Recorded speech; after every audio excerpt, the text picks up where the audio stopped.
A guest that is resurrecting our creativity here at Happy House. Callie Ott is in the house. What up? Yeah, girl. Yay! Stebner Show podcast hosted by Goose Talks. It's been a minute since I've been coming at you from Happy House, but there is an opportunity to rally and do it proper. Because, ladies and gentlemen, we have a angel in our midst, a human that is sent down from the heavens to uplift our souls. Ladies and gentlemen, Callie Ott is here with us. Woo! Hey, what's up? Raquael Torres is here with us. Hello. Torres. I know you from the neighborhood. You and my dog are friends. Yeah. Oh yeah. She's my best friend, my only friend. Once we became friends on social media, and I noticed that we had some of the same friends, I was like, oh my goodness, okay, we're part of the same world. Yeah.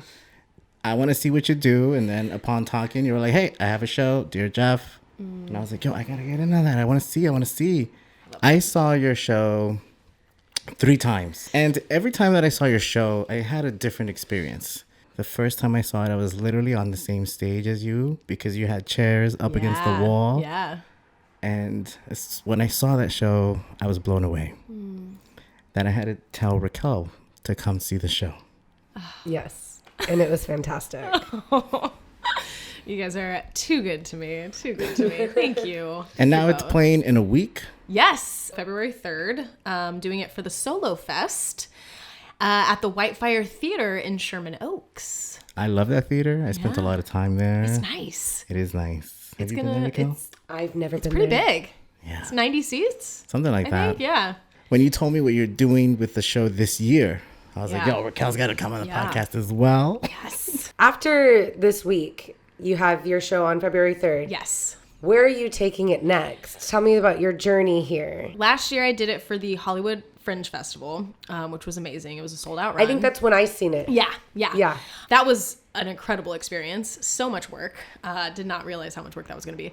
But yeah, so I did a sold out run there, had some encore performances, and then doing it at the Solofest. And then I'm taking it to the Soho Playhouse off Broadway, March 28th at 7 p.m. In New York. In New York City. That's right. In New York Which City. theater was it again? The Soho Playhouse. Ooh, Yeah. hot damn, girl. What up, girl? What up? Callie Ott coming to Manhattan, New York, Big Apple. Yeah. Going to the Big Wow. Apple. And then? Yeah. So then we are doing, we're actually going to do 3 shows of it for the Hollywood Fringe Festival this year to basically get whatever money we can and then take it to the Edinburgh Fringe Festival in Scotland in August. And we're going to jump all into all those details a little later. That is what caught my attention because I actually went to Scotland back in 2007 and performed out there. So it is an experience that you are never going to forget. And I cannot, like, anybody who has the opportunity to do that, 100%. Yeah. You do everything you can to do that. I'm like low key freaking out about finances because I'm Don't like, even I'm worry gonna be about there it.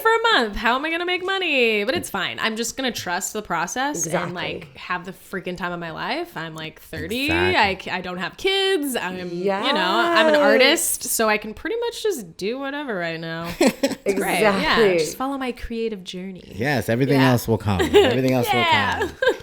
All right, let's jump into it. Great. The writing process. When I saw this, I was like, oh my goodness, like I read through the program that you wrote it and performed it. Tell us a little bit about the writing. Like, what's the premise of Dear Jeff? Okay, cool. So it is Dear Jeff, a musical comedy about suicide and domestic abuse, which people are like, I don't really get that. That seems kind of weird. But it looks like you have a question. Well, no, I was just like, I've never heard it in that. Yeah. I was like, that's kind of an odd Yeah. pairing to put into a whole sentence. Yes. A musical comedy about Suicide and domestic abuse. But I Right. think it's very clear. It's like it's such a lightning rod. Yeah. that when people hear that, it's like, oh. They're confused. They're like, what? like the I'm face sorry. I just Yeah. had. I'm sorry. A comedy about like those things are not funny. Like, how dare you?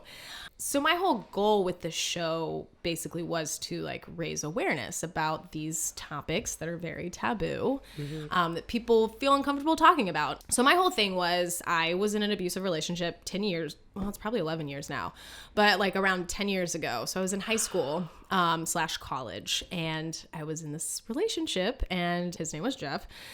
And he was like the love of my life. Like, I loved him so much. He was like pretty much my first everything. And there were lots of red flags that I didn't really realize were happening. Especially like when you're so young. You when may you're not so even young. know what Yeah, a red flag is. Exactly. Because you're so like in love. You're so blinded by love. And so all of these things were happening. And I guess I was in denial. Or just, I didn't know what this was. I was like, oh, this is just how love is. It's like passionate, and there's like really bad times, but then they're outweighed by the really good times. So dealing with all of that. And then what happened was he ended up killing himself. And there's a lot of stuff like that takes place. And I explain it in the show. So I don't want to give too much away, but every time I would like threaten to break up with him, he'd be like, I'm going to kill myself if you break up with me. And so that kind of kept me in the relationship. And I felt very trapped and scared to tell people what was really going on because it was very embarrassing. And you don't really know how to handle it. And I don't know how to handle it. Who do you go to? Who do I go to? Yeah, exactly. Like, where do you run? Who knows?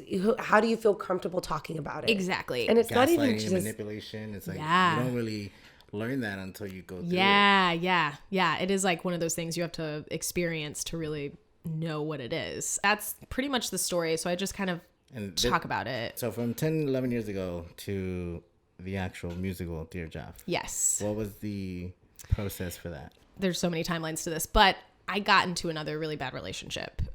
Which it's a cycle. It's a cycle. So until you break it. Until you realize, oh my gosh, this is I cannot keep going through this. You feel like you're going insane. Exactly. And again, it was the same thing where I was like, well, but this wasn't as bad as what Jeff was doing to me. There's different forms of abuse. But at the end of the day, abuse is abuse. Like, no matter how you look at it or what happens, it is the same thing. If it's not resonating with your heart. Exactly. So yeah, it was getting out of that relationship and really being at my rock bottom. Like, I went to Europe by myself because I was like, wow, I really need to do some soul searching here. My friend Jeremy Fraser, he saw how sad I was and mad and just all the emotions. He bought me a therapy session and it changed my life. It was like mind-blowing, where I was like, look, I am like in these patterns and these cycles, like I don't know what to do. She was amazing. Very expensive. So then I had to go get Kaiser insurance, and I was like, oh, this is not as good. But therapy's great. I think everyone should do it at least once in their life. There's free clinics that people can go to. Oh my gosh, there's they've so had these many apps places. now. Yeah. You could do it online. Exactly. The therapist that I went to, she encouraged me to like use healing through art. And I was like, okay, well, that makes sense. I am an actress. I'm an artist. So why not? 2017, I had started writing a solo show. 2017, the end of 2017. Because I had emailed a really rough, weird version to some of my friends to be like, hey, I don't know what this is, but like, can you guys read this and like give me any notes? They never gave me any notes, but they're like, thanks for sharing. And I was like, this must be really bad. Wow. And did you have any formal like playwright training? No, or were you just flowing? I was just flowing. I was just like, these are my ideas. Like, this is my voice. Yeah. And I love singing. I love rapping. I do musical improv. Oh yeah, we're gonna get So to that. yeah. So I was like, okay, well, I can at least write music. I can do like lyrics and melodies. I don't really play any instruments. Like, I can kind of do the guitar, but I'm like not at all good enough to actually play the guitar. So I just started writing songs in my head, and I how many heads do you have? I have 5 heads. This is a podcast. I know it's being recorded right now, but one camera you for can't. each Yeah, head. one camera for each head. Get ready. It's crazy. So yeah, I was like recording songs with my voice memo on my phone. Yeah, and I just started writing stuff, and it was funny to look. Last night before bed, I was like, I want to just see my email to see what the like roughest version of this was, and it's pretty funny. Really? But there's actually a lot of stuff that I kept from the original version that made it to the show. And how long from when you started writing the show Yeah. to opening night? How long was that? Cool. So I started writing it. I had this weird rough draft, and then I just stopped because I was like, this is bad. Yeah. Like, this is absolutely terrible. I'm not going to do this. Then probably 2018, I was having dinner with my teammate and friend, Connor Haney, who's the producer of Dear Jeff. And I was like, hey, and he's a writer. He writes for like Netflix and like a bunch of cool shows. And I was like, hey, so like, I have this idea for this like solo show I want to do, but I don't really know what I'm doing. Like, how should I be a writer? And he was like, what do you mean? I was like, how do you write? Like, what do you do? And he's like, just write from your heart. Like, just write it, whatever. And I was like, I don't know, but I'm just so confused. It's so frustrating, right? When you're like, Yeah. I just need somebody to guide me in the right direction. And they're like, just do it. just start writing. And I'm like, but I've been doing that. So I need, it's like, Yeah. you don't know where to go. Can you tell me how to do it? Okay, that's so interesting. Yeah. And so I started trying to like YouTube all these solo shows. Like, all right, maybe if I find like one woman shows, like it'll give me kind of an idea of what I need to do. And some of them I was like, oh, okay. But what I found out was you can literally do whatever you want. Like, there are no rules. There's no rules or like outline that you're supposed to follow. Like, there's definitely different types of solo shows you can do.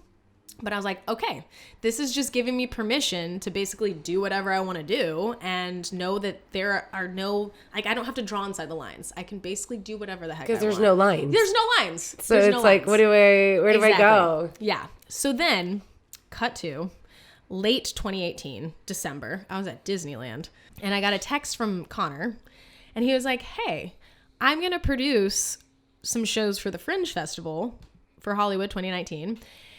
Would you be willing to do your solo show? And I was like, I mean, I don't really have, it's very rough. You haven't seen any of the writing, like, and he's like, oh, I trust you. You're talented. And I was like, whoa, are you sure? Like, you want to produce my show? He's like, yeah, for sure. And I was like, okay. Did you have the music yet? No, Oh. no. Wow. I probably had about 4 songs written, 4 songs, which the final show has 10. So I had about 4 songs, and I was like having trouble deciding on like how many characters to have. It was crazy that he had that much like blind faith in me. That's beautiful. To be though. like, yeah, like, it was it because it totally changed my life. Then I would say I was like, oh crap, okay, it's December 2018. The Fringe Festival is going to be 2019 June, but I had to like, May was like our tech rehearsal to do like a run through. So I was like, okay, I have like 5 months pretty much. Plus like getting all the music ready and sharing. So my friend Joshua Rakowski, I work with him. Great pianist. Oh my gosh, God, he's amazing. he's brilliant. He plays live while you're performing live. Yeah. So he's the only, like, he's part of the show. Yeah. The only He's- instrument other Yeah. than your voice. other than my voice and like 2 backtracks maybe of like rap songs. But I went to him because I was like, hey, so like I have this idea for a solo show. Like, can I sing a couple songs for you? And you can tell me if they're bad. Like, they might be really bad. And it was so awkward, like sitting in his apartment and being like, all right, let me sing this a cappella for you. But I did it. And he was like, honestly, I really love the concept of this and I would love to work with you on the show. Wow. So I took all of my songs to him. He was like, oh, I'm getting kind of like, I want to do like a Sarah Bareilles type vibe for a few of these songs. And I was like, oh yeah, I dig her. Like, I'm totally into it. And so we just kind of collaborated. He composed the music for me. The first time I saw it, I was seeing it as a spectator. I was like, Yeah. oh my goodness, like, I gotta bring Raquel to see this. Yeah. So the second time I saw it, I had a little bit more of a head start. Yeah. And that's when I started to sort of dissect a little bit, and I knew what was coming, so I was looking at more of like the performance part. Yeah. And this I felt was right up Raquel's alley. Yeah. Raquel, what was your first impression when you first saw Dear Jeff? When I first sat down, I was like, oh, I love black box theaters. Yeah. Black box theaters are like It's my favorite. They tug on my heartstrings just because I was just talking about like a blank canvas and how it's like the absence of color, but a black box theater it's all black. Yeah. And you just like pop out in it. Yeah. You like lit up the stage and your voice was just like it echoed throughout the entire place. And your presence on stage when you were doing this was really like, it was impeccable because it's such a small space and you're so like the audience is right in your face and you're just sitting there pouring your heart out. Yeah. Just like that. Yeah.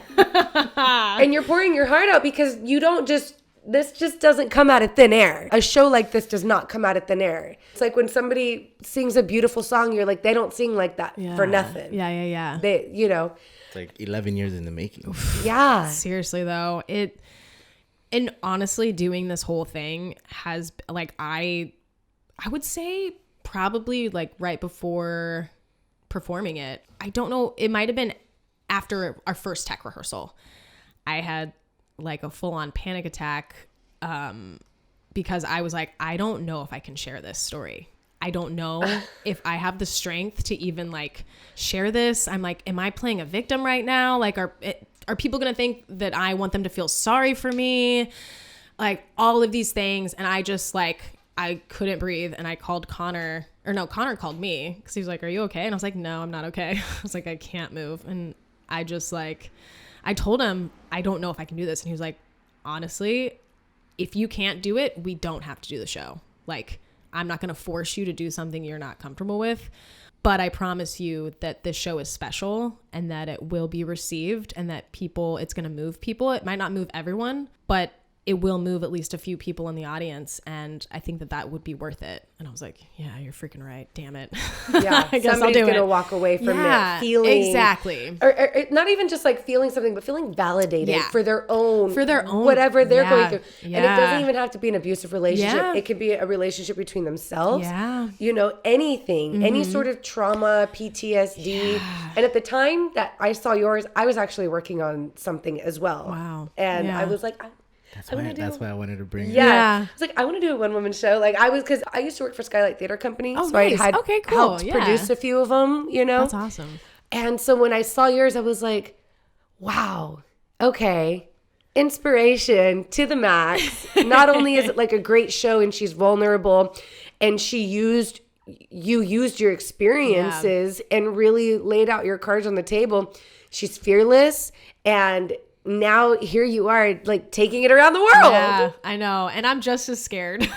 I'm like, but that's the beauty of it. Yeah. Yeah. That's the beauty of it. That is the beauty of it. That's living like on the edge of the world. Yeah. And that's living your truth too. It basically has like two characters, right? So it has me. I would play a couple other characters, but it has me. And then it has Dr. Augie, who is this like really bad therapist, which when I had therapy, my therapist was really great. But I wrote her in because I was like, oh my gosh, like I can have her to hide behind myself, if that makes any sense. I know that's kind of a weird way of saying that, but like, okay, she's gonna like break the tension with the crazy wacky things she says, and she's just so out of touch with reality that like, okay, it's gonna make me feel better, because if I did this show and it was like all dramatic and all dark, like I could do that, but I'm also a comedian, so like I like comedy, and that is how I have dealt with this pain. Like I make suicide jokes all the time, and it's messed up, but like that's your humor. That is what I did. Like when all of this happened, I was in, let's see, when he died, I think I was a sophomore in college. So I added Augie as a way of like, okay, I can do this show if I have her. Do you think Augie is just another one of your personalities that got you through that moment? I think so. But what I loved about the therapist character is that for people who are in therapy, it makes that whole experience a little bit more livable. Yeah. Right? It brings lighter. a comic relief. Yes. And for people that don't have therapy, it makes therapy more accessible. Yeah. And encouraging. Right. Yeah, for them to be like, oh, maybe I should go to therapy. Because it used to be such a taboo where it was like, oh, did you hear that so-and-so is in therapy? I know. Da-da-da-da-da. And it's like, I know. Oh, I'm sorry. I'm taking care of my mental health and you're like making fun of me for it? Yeah. And like start like doing therapy kind of, it encourages you to find other forms of self-love and healing and care. Like I meditate all the time now. Like I'm like, how did I even live without meditating before? Dude. Like I have to do it. I have to do it. Yes.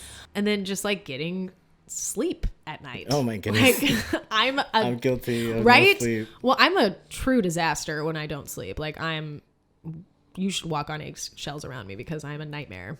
Ticking time bomb. Sucks. Yeah, ticking time bomb. That's right. Yeah. Yep, I didn't know that. Yeah.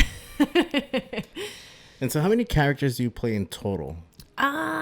Let's see. So I play myself. I play Dr. Augie. And then there's a funeral scene where I play 4 other characters that are very short. It's very, very short. So it's really not a lot. It's mainly Callie and myself. And see, I'm crazy. It's mainly myself and Dr. Augie, how everything takes place. Wow. What I love about your work is that it's entertaining, it's funny, it's moving, but you're also an activist for women. Yeah, I am. You have male collaborators. Yeah. Which to me, when I was watching it, when I learned of what you were doing, and then I saw your team, it created balance. Yeah. And that's why I really wanted Raquel to be here on this podcast today, because it's like, this show is for people, humans. It's for human beings. With the activist thing you're talking about, I volunteer with Corporation for Supportive Housing. It's this amazing network of people who they're basically like getting funding for housing in Los Angeles for people who are experiencing homelessness. Wow. So what I do is, and they have a group of coaches, we go in and we coach people who used to be experiencing homeless. Now they have apartments and housing, and we help them write stories and tell their story so that they can like take their story, make it into a speech, and then advocate for more funding to get more housing and get more people off the streets. And so I've been doing that for 5 years, I think. And to hear a lot of these women, I've had a lot of women that I've coached, and to hear their stories about being in these abusive relationships, and like that has been the catalyst for a lot of women experiencing homelessness. It's not just heartbreaking, it breaks their spirit. Exactly. And when your spirit is broken, it's so hard to come back from it, because you lose your heart, you lose your mind, you lose your body, and your spirit is just lost. It's so lost. I can't even imagine. Yeah. And so honestly, I feel like working with them gave me the strength to tell my own story, because I'm like, look, they've come through some way worse stuff than I have. Like they have been, I mean, it is bad. And if they can find the strength to tell their story to like government officials, then like I can tell my story for people who are like buying tickets. Like, so they were a huge influence for my story as well. Like having the confidence to do that. Wow. Yeah. That's so cool that you do that. Yeah, it's pretty sweet. The third time that I saw the show, I was actually by myself. And this time, the first 2 times I was on the stage, and the last time that I saw it, I was actually in the very, very back of the house. Oh. I want to know a little bit more about your songwriting, singing background, especially on this show. Well, I want to also give a shout out to Rob Zaleski. He helped me with the 2 rap songs in it. Yes. He not only do you sing, but you rap. Yeah, he produced the tracks for those, which was a whole experience. So when I first moved out to LA 7 years ago, Me too. Oh my gosh, girl! Yes, 2012. Yes, that's right. That's when he moved in here. Damn, that's nice. I auditioned for iOS, rest in peace. Oh, Yes, it was such a good I spot. used to perform there. Yeah, me too. I was on a house musical improv team, and we were called Cats for Rent. It was Wow. we weren't the best team, but we weren't the worst team. It was great. It's where I learned to do musical improv. I got kind of a background doing like songwriting in that, but even when I was little, like I would write songs, and I'm sure a lot of us did that when we were kids. But when I was in like 6th grade, I tried to get my friends to start a band with me called Fantasy. And I was like, guys, let's start a band. Let's like write songs. And I was like, I wrote the first song. It's called Cheater Cheater Pumpkin Eater.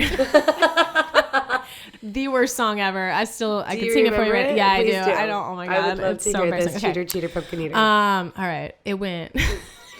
Nobody's going to want to come to my show if they hear this, because they'll be like, wow, she sucks at songwriting. This is going to be amazing. So this was the chorus. Cheetah, cheetah, pumpkin eater. Liar, liar, pants on fire. You are a no good cheater. Bah, bah. You are a downright denier. It was so bad. It was so bad. Can we edit this out? No, that is gold. That is gold. So yeah, I wrote really stupid songs as a kid. And so I've just always loved music. I don't know how to read music though. You get me in like a choral environment and I'm going to be like just learning with my ear. Yeah. I At least love- you have the ear for it. Yeah, that's I true. love writing songs. I'm always like belting out stuff here in the house. Nice. Raquel wants to do music videos. Yeah. Well, he wrote a song called Raquel. Oh, see, there you And I go. was like, I should be dancing like a little ballerina behind Yes, you while you play it the whole time. girl, you And then just should. like a figment of your imagination Yes, or whatever. yeah. Figment, whatever. Figment. But another reason that I felt Raquel needed to see a show was because of the music. She Yeah. loves musical Yeah. theater. Yeah. I do. Well, I'm a huge musical theater geek. that's amazing. I need to see more musicals because I've been Oh my in God. musicals, but like it wasn't until I went to New York last year for the first time. I saw What year? Hades Or Town. What month? I went in October of last year. Oh my God, I was there in Yeah. October. Yeah. The last 2 weeks of Yeah, October. I saw Hades Town and I was like, Dude, that has won so many awards. and it lived up to the hype. That's the thing. Really? For me personally, it lived up to the hype. I like the ending. I just was sobbing in tears. So I was there in December and I saw The Waitress and I actually got to see Catherine McPhee perform. What? Wow. So beautiful. Oh my And I was gosh. smack dab in the middle because I always, Wow. well, normally I go to TKTS and then Oh yeah. I randomly went and they were sold out. So I went to the actual place and he was like, look, Catherine McPhee called out tonight, but on January 1st, she's going to be back. Might as well buy your ticket today. And I was like, here's my card. Oh my gosh. Yeah. That's when I saw To Kill a Mockingbird. People are going to do that. And they're Jeff going to be Daniels. like, Callie Ott's going to be performing this tonight. You're going to want to buy this ticket. Oh man. And that's going to be February 3rd at Whitefire Theater. Whitefire Theater. Yeah. Woo. I'm so excited. Oh, I'm nervous. But that's, Yeah. again, the beauty of it. It's the process. Because when it's over, you're going to be like, oh. I know, I miss it. Yeah. Yeah. I don't know. I also have a friend who might be directing it, but like a different version. He was like, oh, we could workshop it and like see what else we could find and uncover with this piece. And I'm like, I'm down. That's interesting. Yeah. It's not like set in stone yet, but Nice. yeah, it could happen. I don't know. So wait, were you just Before directing yourself or something? Yeah, I directed myself. Self-directed. Which was really weird. I mean, Connor would come in and watch it. He Right. like watched a run through and was like, he would give me a couple notes. But like, when you do your own solo show and you have an idea and you have creative control over it, like you can do it however you want. Like you can direct yourself. Did you like record yourself and direct yourself and like rewatch it and be like, okay, I could do something here, I could do something there? Or were you just winging it every time? I was just winging it every time. Wow. Because the first performance, Connor sent me the video of it and I was like, I can't watch this. There's no way I can watch this. I feel you, girl. What if I get in my head? And now I've watched it and I'm like, oh, I could like do better there. I could like, what am I doing? Yeah. Why am I doing that with my face? Great. What am I doing with my face in the entire thing? I have the weirdest expressions. It's I pretty love unfair. them. I Just love like them. that. Yeah, right there. That's Dr. Augie. I think that's Dr. Augie as well. All the like crazy faces, that's Dr. Augie. When you see the normal faces, That's Callie. yeah, that's me. Wow. Well, we're very excited for you to get this show back on the road. I'm so excited. February 3rd, Whitefire Theater. Yeah. Not only the road, but in the air. In the air. It's International. international. Yeah, it's going to be crazy. So do you have any plans for the Edinburgh? I don't have any plans yet. You don't have, and it's going to be in August. August what? I don't know. Oh, okay. It's just going to be the whole month of August. Like You're going to be there the whole month. yeah. as of So right now. I'm going to be coming along with you. Great. Please come. I need all the support. We have ideas for you. I need to like get a hostel or something. I don't know if I would do well in a hostel though. I need my own space. I might know somebody in Scotland. Yeah. Just kidding. Girl. Please. So it's gonna play next week, and then after that, it's gonna play in New York. In New York, yes. Give us the dates again. March 28th, Soho Playhouse, 7 p.m. Just one night?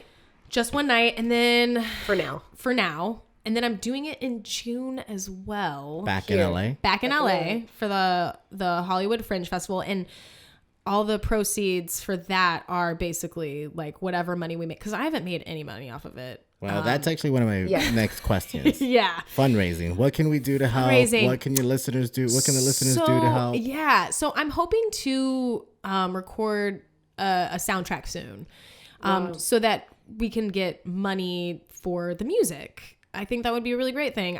I pay Josh for playing for me. I don't want you guys to think we don't pay him, because he is like the best. Mm-hmm. He's such a great composer. He's amazing. I saw him today. I waved. You did. Great. He's the cutest. I have the dates for the Hollywood Fringe this year. Thursday, June 11th at 9:30 p.m. Saturday, June 27th at 3:30 p.m. That's going to be at the Broadwater Theater. Ooh. Yeah.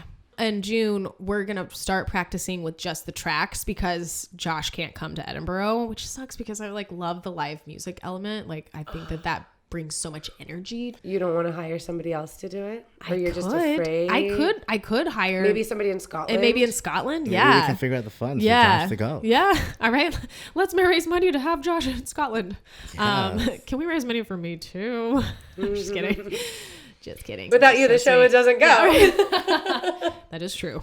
And how are you feeling now that it's like you're playing in these big markets like LA and New York, and you're going international? It's like this. Yeah. This is like what you're all about. It feels like a lot of pressure, honestly. But my friend Alexa, she said something like, "Nothing to prove, only to share," and I was like, I love that so much. Wow. Gains. Nothing to prove, only to share. And it's like, if I start doing this show because I'm like, I want people to recognize me, and this is because it's not for me. Like, a part of it is for me, obviously, because this is me like going through something on stage, but it's for like the other women who are like going through this type of thing. Like, I think that what really gets me is that somebody could be going through something and you don't know it. And for a long time, like, nobody knew this about me, because it's like I like show people like, look how happy I am. I'm so happy and shiny and sunny.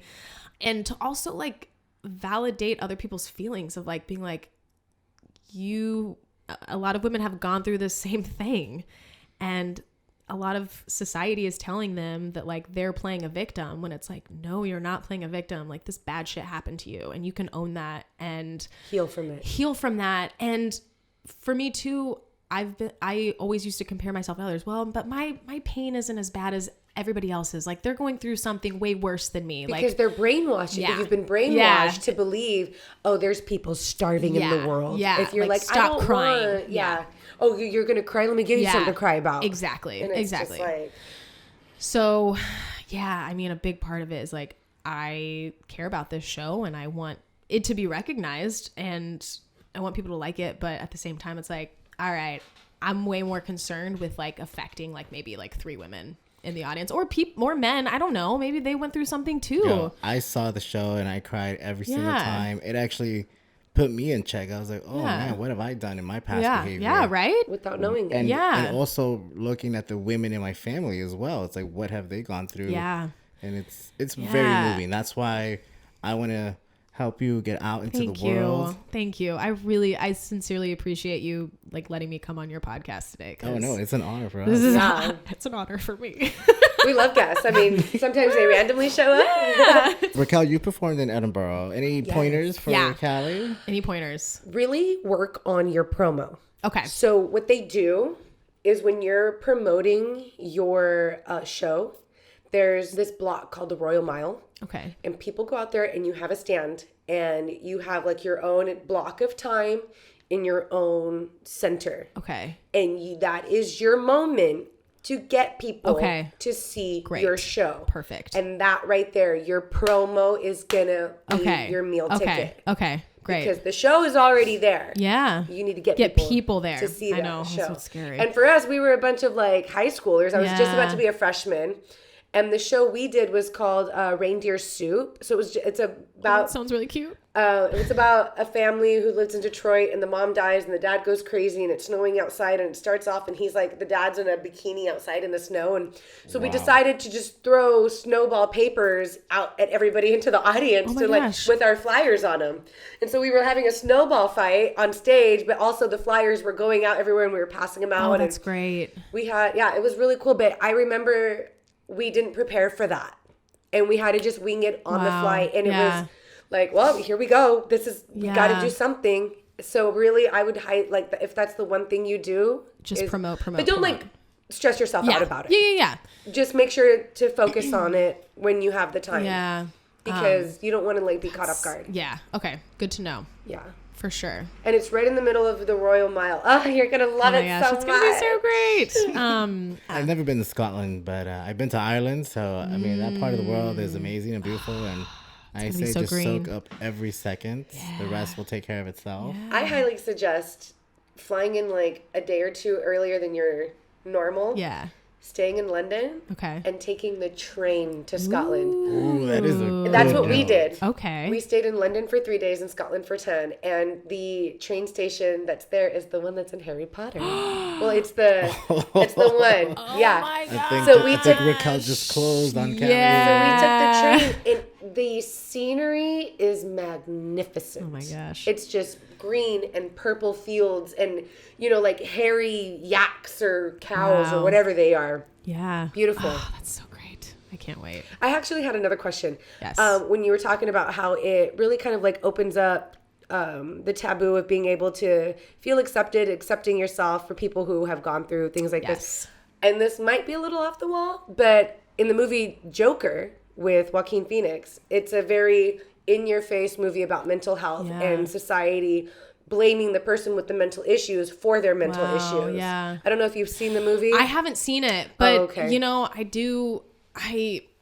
with Jeff, like it was never like, I wish that he could have had therapy. I wish he could have gone somewhere and like gotten medication and like figured out what exactly was going on, because to this day, I don't know. Like he could have been diagnosed with something that I'm not even sure of, because I'm not a licensed medical person. So right. I can't really speak on that behalf, but mental illness is real. Like it breaks my heart. And yeah, I mean, I don't think we should be blaming people that have mental illness, especially if it's untreated. I mean, I think especially with like a lot of people who are experiencing homelessness right now, like they have mental problems that are happening and they're undiagnosed and they're just going through their lives. Schizophrenia. Yeah, exactly. And oh man, my heart goes out to them, because it's like being a prisoner in your own mind. Yeah.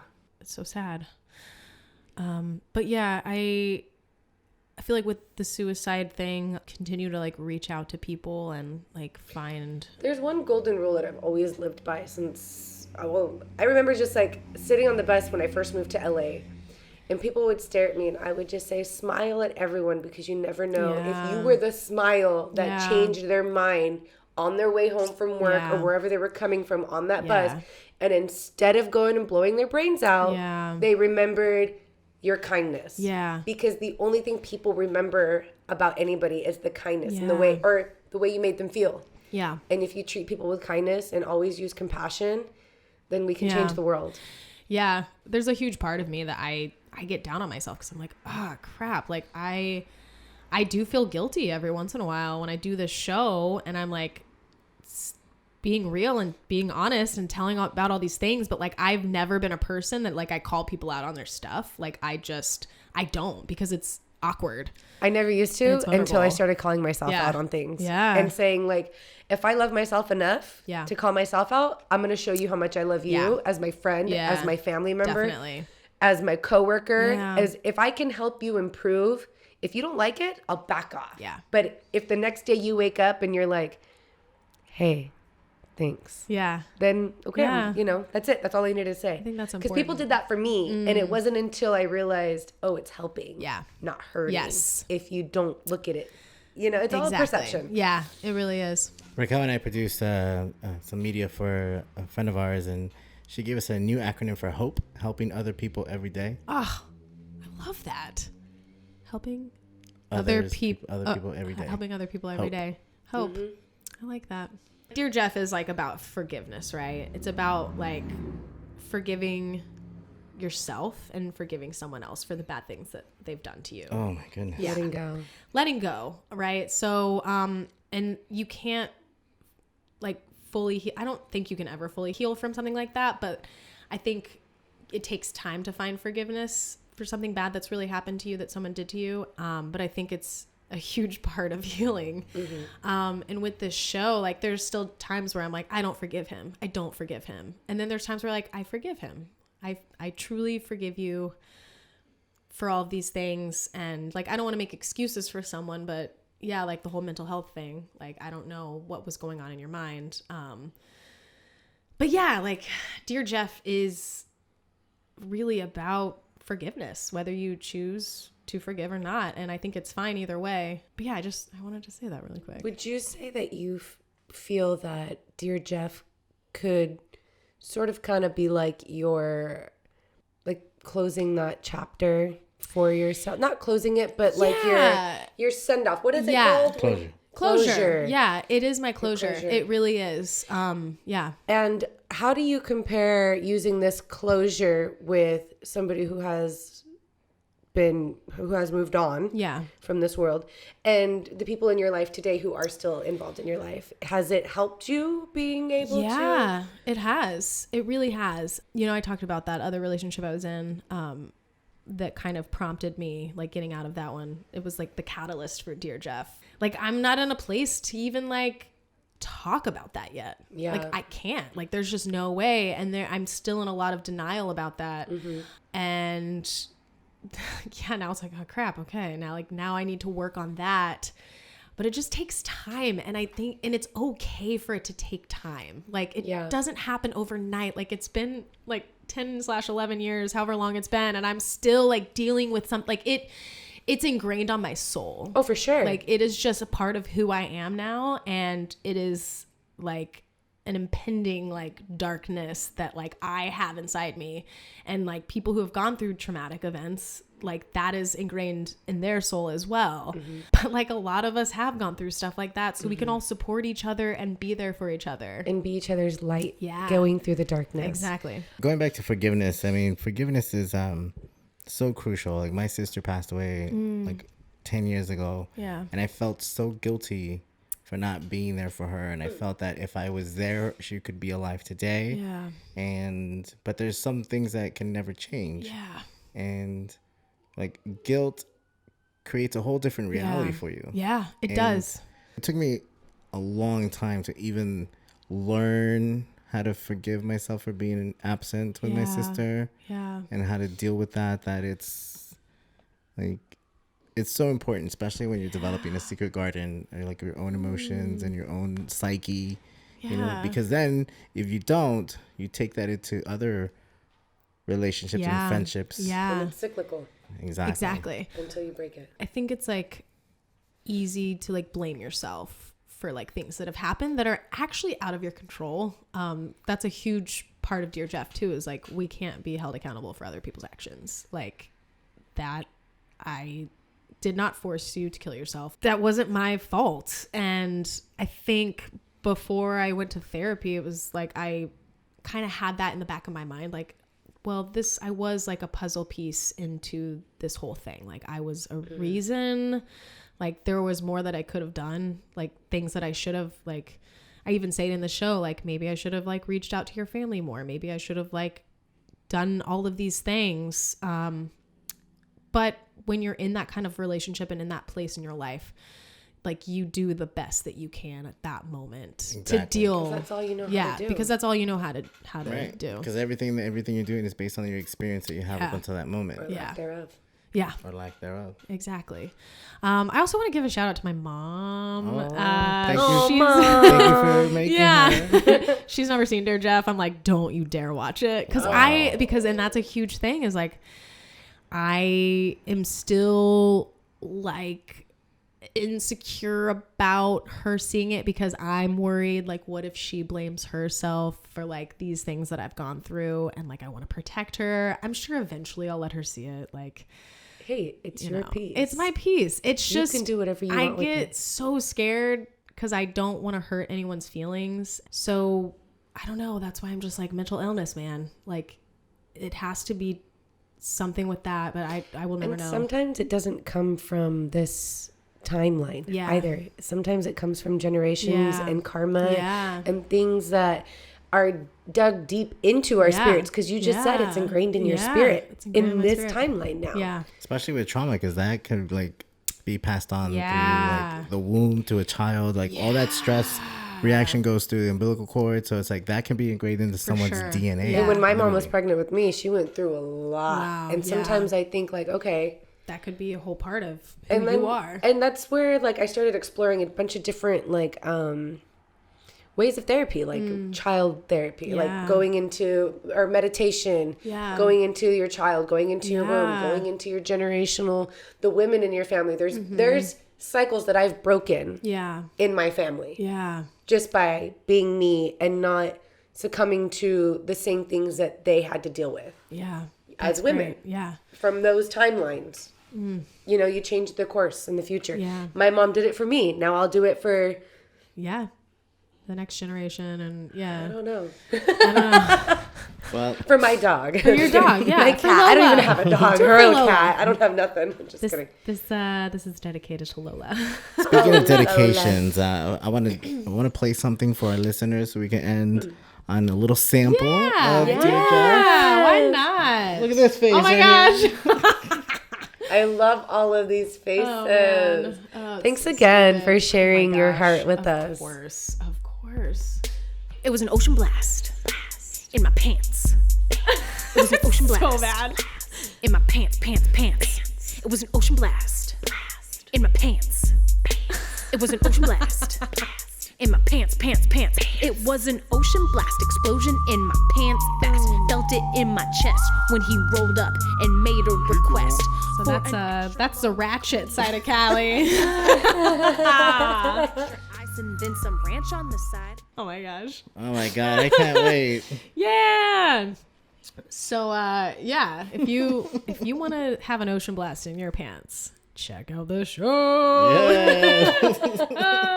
And that's why I want people to see your show, because it's amazing. It's on another level. It's got a great message. Thank you.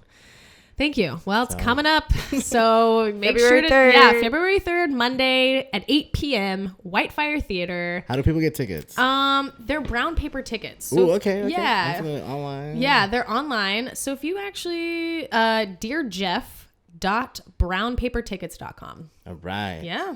I'm going to call Brian over there and roll up on.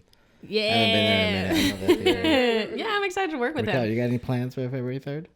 Yeah, I think I was going to go watch Callie Ott at the Whitefire Theater. Snap. Dear Jeff. That's great. Yeah. Well, thank you so much for coming in. Thanks for having me. You guys are amazing. Yeah. No, you're amazing. You're amazing. Thank you so much. Thank you guys. Yay. Yay.